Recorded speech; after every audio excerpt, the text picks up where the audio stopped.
بسم اللہ الرحمن الرحیم۔ السلام علیکم۔ آج پہلی بار میرے پاؤں میں گھنگرو باندھے گئے تھے۔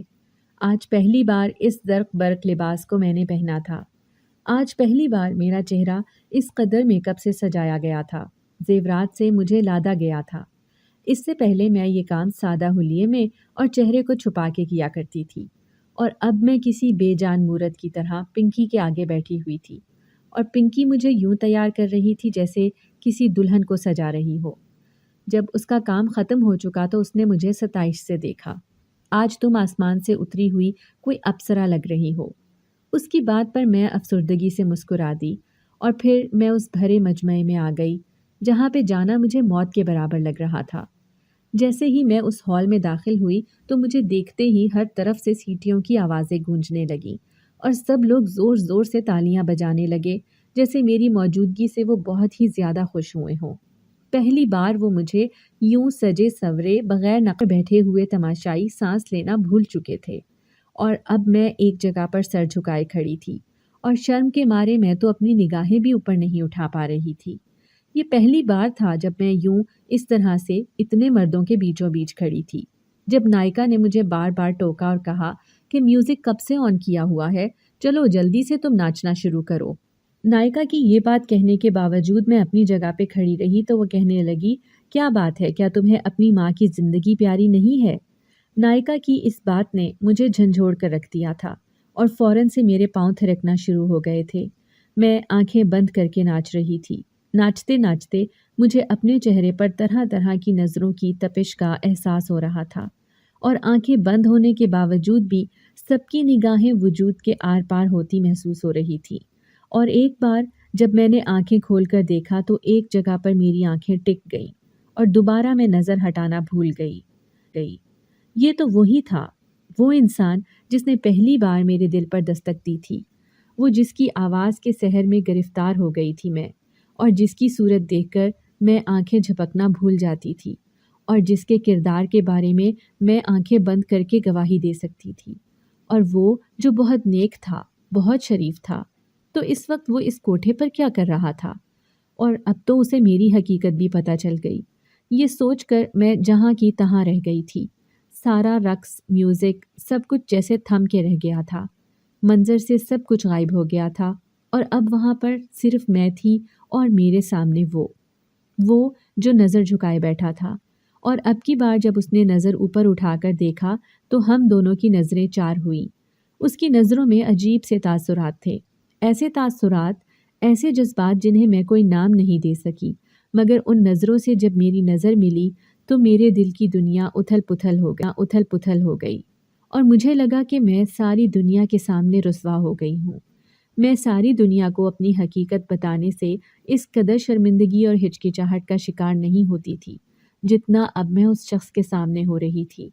اب یقیناً وہ میری حقیقت جان گیا تھا، یقیناً اسے پتہ چل گیا تھا کہ میں کون ہوں، اور اب یقیناً وہ کبھی بھی مجھ سے محبت کا اظہار کرنے والا نہیں تھا۔ اور ایک دم سے میں ہوش و حواس سے بیگانہ ہو گئی، اور دھڑام کی آواز سے میں زمین پر گر گئی تھی۔ سب سے پہلے میں نے اسی کو اپنی جانب بڑھتے دیکھا تھا۔ اس نے زمین پہ پڑا ہوا دوپٹہ میرے اوپر اڑایا، اور اس کے بعد میری آنکھیں بند ہو گئیں۔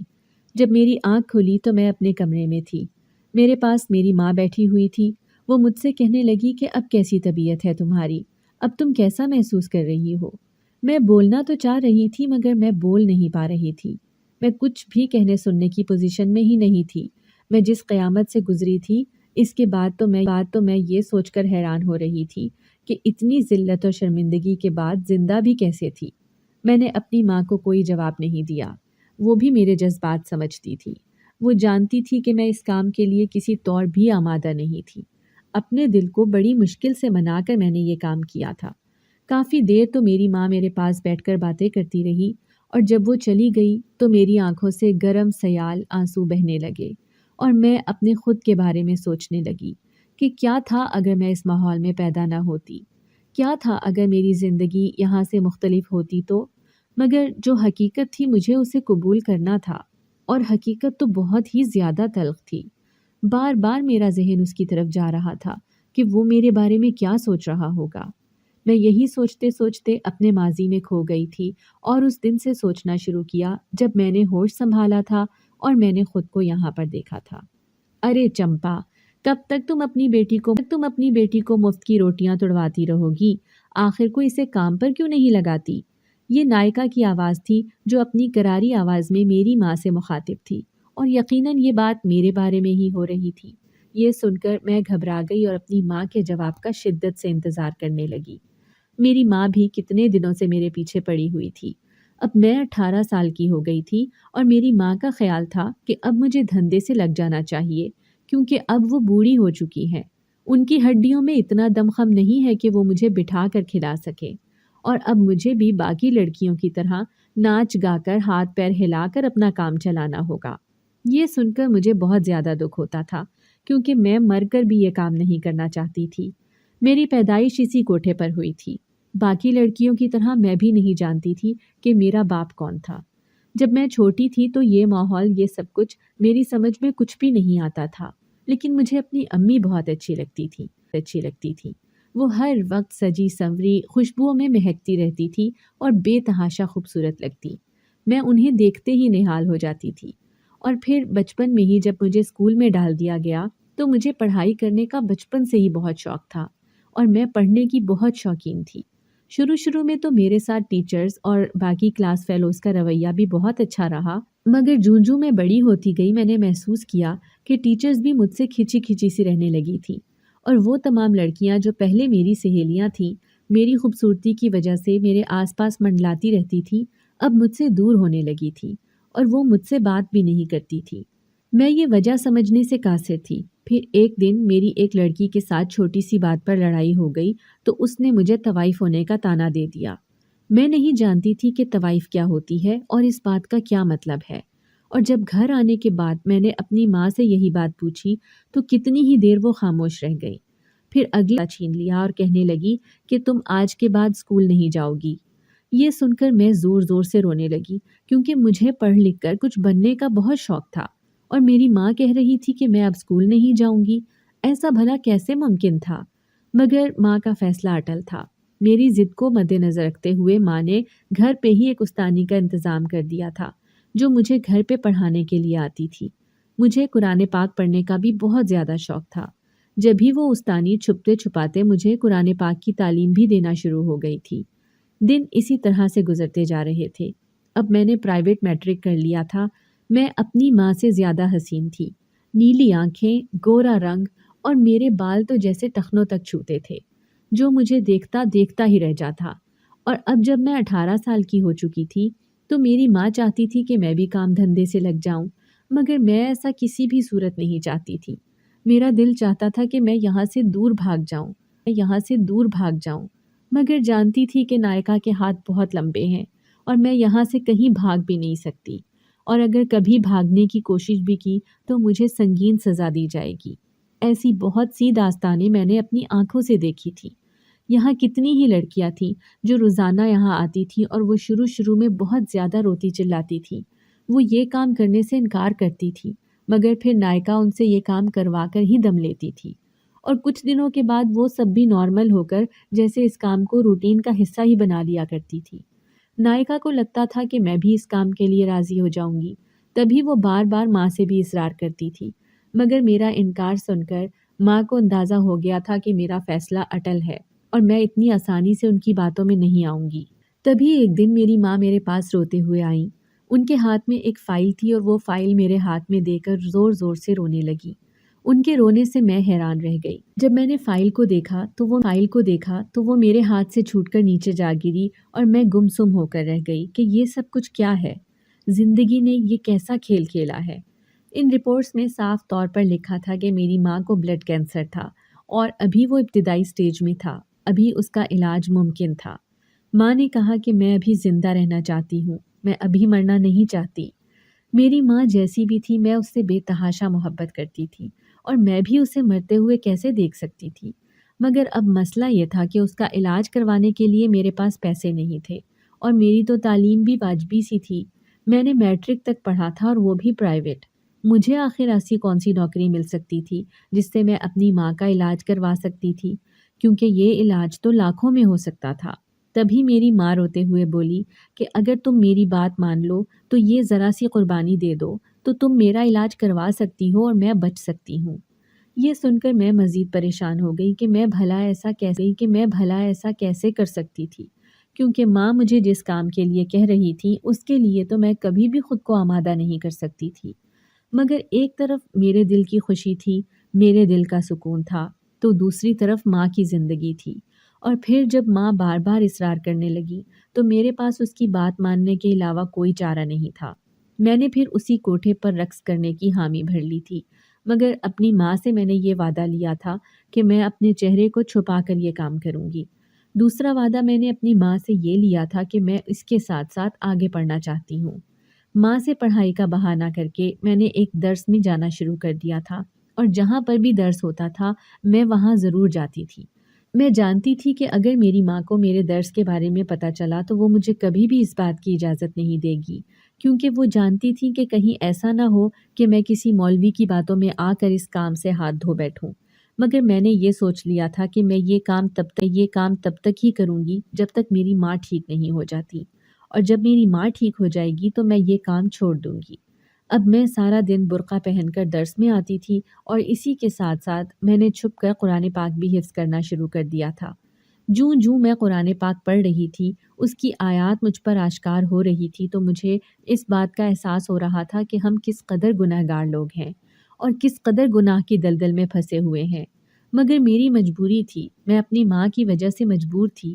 میں اس کو چھوڑ کر کہیں دور جا بھی نہیں سکتی تھی، اور اس کے ساتھ رہتے ہوئے یہ کام کرنے پر بھی مجبور تھی، کیونکہ اگر میں ایسا نہ کرتی تو میں اس کا علاج نہیں کروا سکتی تھی۔ ایک بار اگر اس کا علاج ہو جاتا تو میں اپنی ماں کو لے کر یہاں سے بہت دور چلی جاتی، اور کسی بھی گھر میں کام کر کے محنت مزدوری کر کے اپنا اور اپنی ماں کا پیٹ پال سکتی تھی۔ میں نے یہ فیصلہ کر لیا تھا کہ دوبارہ اس کے بعد کبھی بھی گناہ کے قریب بھی نہیں جاؤں گی۔ انہی دنوں جس تھے وہ مجھ سے محض چند سال ہی بڑے تھے، مگر ان کا مطالعہ بہت وسیع تھا اور وہ بہت پڑھے لکھے تھے، اور اس کے ساتھ ساتھ انہوں نے مزید تعلیم کا سلسلہ بھی جاری رکھا ہوا تھا۔ ان کی آواز بہت خوبصورت تھی، اور ان کے لفظوں میں اس قدر تاثیر تھی کہ وہ جو بات بھی کہتے تھے گویا دل میں اتر جاتی تھی۔ میں سر جھکائے ان کی باتوں کو سنتی رہتی تھی، کبھی بھی آنکھ اٹھا کر میں نے ان کے چہرے کی طرف نہیں دیکھا تھا۔ اور ایک بار جب انہوں نے عورت کے پردے کے معاملات پر گفتگو کرنی شروع کی تو میں نے سر اٹھا کر چونک کر ان کی طرف دیکھا، اور اس وقت وہ بھی میری طرف دیکھ رہے تھے۔ وہ پہلی بار تھا جب میں نے ان کے چہرے کی طرف دیکھا تھا، اور یوں ہماری نظر ملی تھی، اور مجھے یوں لگا جیسے ان کی نظریں میری روح تک میں اتر گئی ہوں۔ میں نے فوراً سے اپنی نظریں جھکا لی۔ ان کی باتیں میرے دل پر اثر کر رہی تھیں۔ واقعی اسلام میں پردے کا سخت حکم تھا، مگر میں کیا کر رہی تھی؟ مجبوری کا نام لے کر میں کتنے ہی غیر مردوں کے سامنے ناچ رہی تھی، اور مگر میں کیا کر رہی تھی؟ مجبوری کا نام لے کر میں کتنے ہی غیر مردوں کے سامنے ناچ رہی تھی، اور اب میں نے بظاہر اپنا چہرہ تو چھپایا ہوتا تھا، مگر میرا جسم دیکھ دیکھ کے تو سبھی اپنی اپنی آنکھیں سینک رہے ہوتے تھے۔ ان باتوں نے مجھ پہ بہت اثر کیا تھا، اور اب میں نے سوچ لیا تھا کہ میں کوئی محنت مزدوری کروں گی اور یہ کام چھوڑ دوں گی۔ پھر میں نے درس والی باجی سے بات کرنی شروع کی کہ مجھے کہیں پہ کام پہ لگوا دیں، مجھے پیسوں کی سخت ضرورت ہے۔ انہوں نے بھی جب میری واجبی سی تعلیم دیکھی تو انہیں بھی مایوسی ہوئی، اور کہنے لگی کہ اتنی کم تعلیم میں تو نوکری ملنا مشکل ہے، لیکن میں کوشش کر کے دیکھتی ہوں، ہو سکتا ہے کہ تمہارا کام بن جائے۔ دن اسی طرح سے گزرتے جا رہے تھے، اور اب وہ اسکالر ذوالفقار حسین، انہوں نے اب یہاں پر آنا چھوڑ دیا تھا، کیونکہ اب ان کی کسی یونیورسٹی میں جاب لگی تھی اور ان کے پاس اتنا وقت نہیں ہوتا تھا۔ تب مجھے احساس ہوا کہ میں تو ان سے محبت میں گرفتار ہو گئی تھی، اور اب جب وہ یہاں پر نہیں تھے تو میرا دل ان خود کو اپنی اوقات یاد دلائی کہ میں ایک طوائف کی بیٹی ہوں اور ایک طوائف ہوں۔ میری بھلا اس شریف اور نیک انسان سے کس طرح شادی ہو سکتی ہے، اور وہ مجھے کس طرح سے اپنا سکتا ہے؟ پھر ایک وہ دن تو گویا مجھ پر قیامت بن کر گزرا تھا، جب میری ماں نے مجھے کہا کہ آج کے بعد تم چہرے سے نقاب ہٹا کر ڈانس کیا کرو گی، کیونکہ یہ تمہارے تماشائیوں کی فرمائش ہے کہ وہ تمہارا چہرہ بھی دیکھنا چاہتے ہیں۔ جب میں نے انکار کیا تو اچانک سے میری ماں کی طبیعت زیادہ خراب ہونا شروع ہو گئی، اور وہ کہنے لگی کہ اس طرح سے لوگ پیسے کم دیتے ہیں، اگر تم میری بات مانو گی تو وہ زیادہ پیسے دینے لگیں گے، پھر کم وقت میں ہی تم اتنے پیسے اکٹھے کر لو گی کہ تم میرا علاج کروا سکو،